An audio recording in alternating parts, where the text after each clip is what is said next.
जय हिंद दोस्तों, आपका स्वागत है हमारे YouTube channel learning point with Abhishek में। अगर आप चैनल पर नए हैं तो चैनल को सब्सक्राइब कर लीजिए और बेल आइकन प्रेस कीजिए ताकि आपको डेली डिक्टेशन मिल सके। 80 शब्द प्रति मिनट डिक्टेशन स्टार्ट। काबुल हवाई अड्डे पर आतंकी हमले की जिम्मेदारी ISIS खुरासान संगठन ने ली है। इसके बाद बदले में अमेरिकी सेना ने 24 घंटे के भीतर ही IS के ठिकानों पर ड्रोन हमले कर डाले। जाहिर है अब लड़ाई की शुरुआत हो चुकी है। अफगानिस्तान नए तरह के युद्ध में फंसने जा रहा है। फिलहाल IS के हमलों के बाद तालिबान के बड़े नेताओं ने इस आतंकी संगठन से दूरी बनानी शुरू कर दी है। अब उनको भी आतंकवादी गतिविधियों से सबक लेने की जरूरत है। अमेरिका की सुरक्षा एजेंसियों ने चेतावनी दी है कि काबुल में अभी और आतंकवादी हमले हो सकते हैं। यदि काबुल में और हमले होते हैं तो नया संकट खड़ा हो जाएगा। वैसे काबुल हवाई अड्डे पर हमले में पाकिस्तानी खुफिया एजेंसी ISI का हाथ होने की भी आशंका है। अब बड़ा खतरा यह है कि IS आतंकवादियों के निशाने पर अमेरिका, ब्रिटेन और भारत जैसे देश हैं।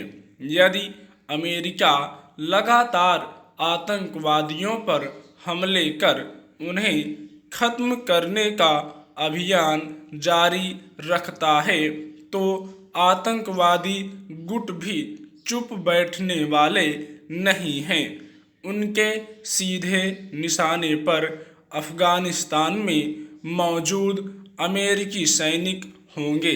वैसे भी हिंसा की प्रतिहिंसा सदैव खतरनाक होती है। इससे साफ है कि अफगानिस्तान में एक बड़ी लड़ाई का खतरा खड़ा हो गया है। ऐसी हिंसा ही दुनिया को बड़े युद्ध में झोंकती है। अफगानिस्तान के हर दिन बदलते घटनाक्रम को देखते हुए भारत देखो और इंतजार करो की नीति पर चल रहा है। इस कारण वह तालिबान पर अभी खुलकर नहीं बोल रहा है। इस वक्त भारत की प्राथमिकता अपने नागरिकों को वहां से सुरक्षित निकालने की है। वैसे भी तालिबानी सरकार को मान्यता देने का मामला जल्दबाजी का विषय होगा। हाल में सर्वदलीय बैठक में भी विदेश मंत्री ने इस बात पर ही जोर दिया था और विपक्ष ने इस मुद्दे पर सरकार का समर्थन कर जो एकता दिखाई है वह निश्चित तौर पर सराहनीय है। भारत यदि आतंकवाद को जरा भी बर्दाश्त नहीं करने की नीति पर चलते हुए अगर तालिबान की सरकार को मान्यता नहीं देता है तो उसका सबसे ज़्यादा प्रभाव वहां फंसे नागरिकों पर पड़ेगा। इस कारण भारत चुप है। वहीं तालिबान को लेकर विश्व के कई देशों द्वारा उनकी कूटनीति में बदलाव आया है, जहां कई देश अब तालिबान शासन को मान्यता देने के बारे में सोच रहे हैं।